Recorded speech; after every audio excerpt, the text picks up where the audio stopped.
কুরবানির ঈদ যতই ঘনিয়ে আসছে, রায়পুর উপজেলা হাট-বাজারগুলোতে ততই বাড়ছে কুরবানির গরু কেনাবেচার ব্যস্ততা।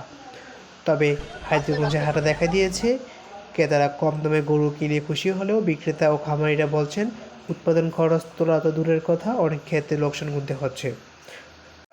হাটের অবস্থা সম্পর্কে আমরা এখন জানবো হাটে দায়িত্ব থাকা মোহাম্মদ আবুল কাশেম কাছ থেকে। 1000 টাকা লাখে নির্ধারণ করা হয়েছে, আমরা সেখানে মাত্র 200 টাকা আমরা বিক্রেতার কাছ থেকে গ্রহণ করে থাকি। আমরা গরু এবং ছাগলের একেবারে স্বল্প মূল্যে আমরা হাসিল কালেকশন করি। তাই সকলকে আমরা আমন্ত্রণ জানাচ্ছি আমাদের বাজারে এসে আপনারা গরু ছাগল ক্রয় বিক্রয় করেন অত্যন্ত নির্বিঘ্নে এবং নিরাপদ। রায়পুর উপজেলার হাইতিগঞ্জ ইউনিয়নের এই বিশাল হাটটি আপনারা গরু ছাগল ক্রয় করতে পারবেন সপ্তাহে বুধবার। ঈদ উপলক্ষে রবিবার ও বুধবার দুদিনই বসবে এই হাট। আমরা এখন একটি ব্যবসায়ীর সাথে কথা বলবো এই হাটে তার কি অবস্থা। আমার নাম মোহাম্মদ দেলোয়ার হোসেন। গরু আছে 12টা। বাজার একবারে কম, বাজার কম, কাস্টমার নাই করে। হ্যাঁ 2 লাখ টাকা, এটা 2 লক্ষ টাকা করে বেশি। হ্যাঁ এটা 180 এলে বেশিলাম, এটা 180। আর কোনটা এটা হতাপ, এটা হবাই আনছে।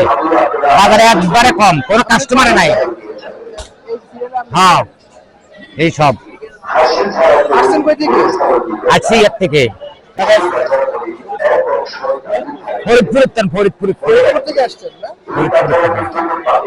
9টা গরু ফরিদপুর রায়পুর উপজেলার সর্ববৃহৎ বৈধ গরুর বাজার এটি।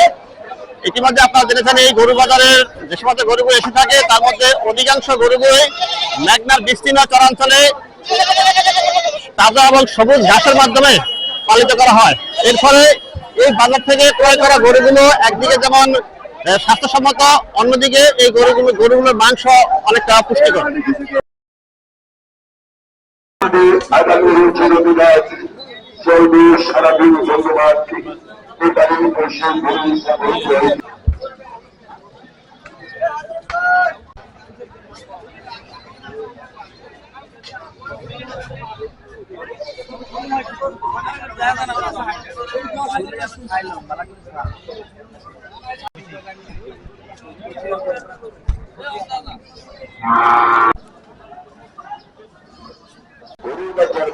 এক অংশ দাবি থাকবে, হাসিল ছাড়া কেউ গরু ছাগল নিবেন না।